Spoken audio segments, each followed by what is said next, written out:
ठाण्यातील सर्वसामान्य, गरीब व गरजू रुग्णांसाठी मोठा दिलासा ठरणारे विठ्ठल साईबाबा रुग्णालय डिसेंबर अखेर नागरिकांच्या सेवेत दाखल होणार आहे। राज्याचे उपमुख्यमंत्री एकनाथ शिंदे यांच्या सूचनेनुसार खासदार नरेश म्हस्के यांनी महापौर शर्मिला पिंपोळकर, पदाधिकारी, बांधकाम विभाग व महापालिकेच्या अधिकाऱ्यांसमवेत रुग्णालयाची पाहणी केली।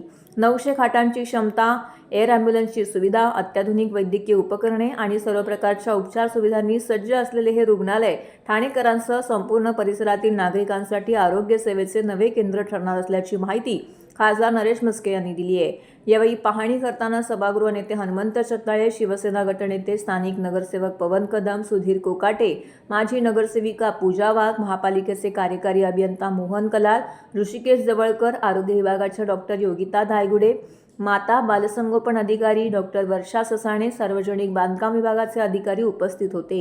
अधिकाऱ्यांकडून सुरू असलेल्या कामांचा आढावा घेताना रुग्णालयातील विविध विभाग, उपचार कक्ष, आपत्कालीन सेवा, अतिदक्षता विभाग, ऑपरेशन थिएटर आणि इतर आवश्यक सुविधांची माहिती घेण्यात आली। ठाण्यातील जिल्हा सामान्य रुग्णालय ठाणे जिल्ह्यासह रायगड, रत्नागिरी, पालघर, वसई आणि ग्रामीण व आदिवासी भागातील हजारो रुग्ण उपचारासाठी येत असतात। मात्र वाढती रुग्णसंख्या आणि मर्यादित सुविधा यामुळे अनेकांना अपेक्षित उपचार मिळण्यात अडचणी येत होत्या। ही परिस्थिती लक्षात घेऊन उपमुख्यमंत्री एकनाथ शिंदे यांच्या पुढाकाराने आणि सातत्यपूर्ण पाठपुराव्यामुळे नव्या अत्याधुनिक रुग्णालयाची उभारणी करण्यात आली आहे। या रुग्णालयामध्ये 900 खाटांची सुविधा, एअर ॲम्ब्युलन्स, आधुनिक निदान यंत्रणा, अत्याधुनिक ऑपरेशन थिएटर, ICU, विविध सुपर स्पेशालिस्ट विभाग, कर्करोगावरती उपचार तसेच सर्व प्रकारच्या वैद्यकीय उपचारांची व्यवस्था करण्यात आली। त्यामुळे गंभीर रुग्णांवरती तातडीने उपचार करणे शक्य होणार असून नागरिकांना मुंबईकडे धाव घेण्याची गरजही मोठ्या प्रमाणामध्ये कमी होणार आहे। गरीब आणि गरजू रुग्णांना एकाच छताखाली दर्जेदार आरोग्य सेवा उपलब्ध करून देण्याचा या प्रकल्पाचा उद्देश असल्याचं म्हस्के यांनी स्पष्ट केलं आहे। साहेब, आज विठ्ठल साईबाबा रस्त्याचं पाहणी केली आहे।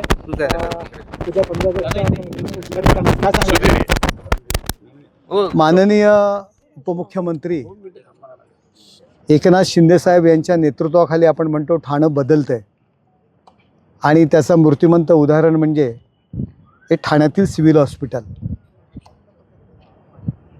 या सिव्हिल हॉस्पिटलचा उपयोग फक्त ठाणे शहरापुरता नसून या ठाणे शहराच्या लगत असलेली शहापूर असेल, वाडा असेल, अगदी मुरबाड असेल, त्याचबरोबर अगदी रायगड जिल्हा असेल, पालघर असेल, वसई असेल, या सर्व ठिकाणावरचे रुग्ण, गोर गरीब, आदिवासी, ग्रामीण भागातील रुग्ण या सिव्हिल हॉस्पिटलमध्ये येत होता आणि एकंदर येणारे रुग्ण आणि सिव्हिल हॉस्पिटलची पात्रता, कॅपॅसिटी फार कमी होती। एकनाथ शिंदे साहेबांच्या माध्यमातून त्यांनी केलेल्या प्रयत्नांमुळे आज 900 बेडचं अद्ययावत असं रुग्णालय, गोरगरिबांकरता हे रुग्णालय या ठिकाणी उभं राहते। आपण पाहतोय बाजूला नर्सिंग कॉलेजचं काम सुरू आहे। या ठिकाणी जवळच असलेलं कळव्याचं जे मेडिकल हॉस्पिटल आहे, आज 200 सुपर स्पेशालिटी बेड या ठिकाणी आहेत।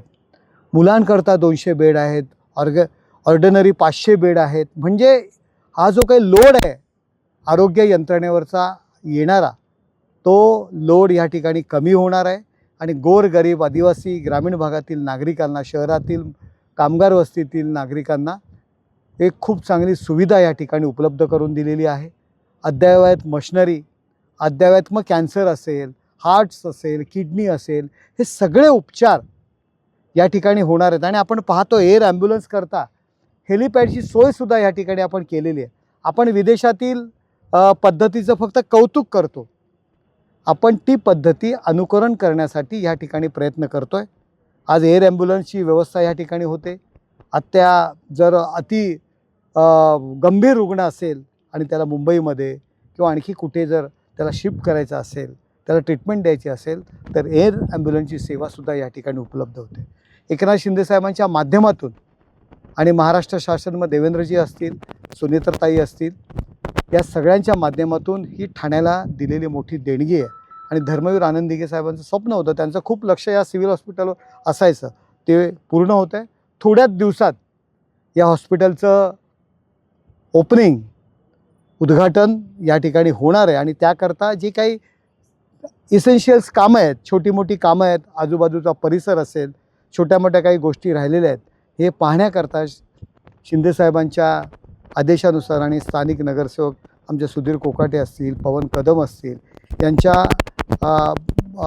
सूचनेनुसार मग महापौर शर्मिलताई पिंपळकर, सभागृह नेते हनुमंत जगदाळे, आमचे हेमंत पवार, आम्ही सर्व मंडळी या ठिकाणी व्हिजिट करण्याकरता आलेलो आहोत. छोट्याफार काही कमतरता असतील तर पूर्ण करण्याच्या दृष्टीने आमचे कैलास पवार सिव्हिल सर्जन आहेत, महानगरपालिकेचे अधिकारी आहेत आणि ह्याकरता आम्ही ही व्हिजिट ठेवलेली आहे.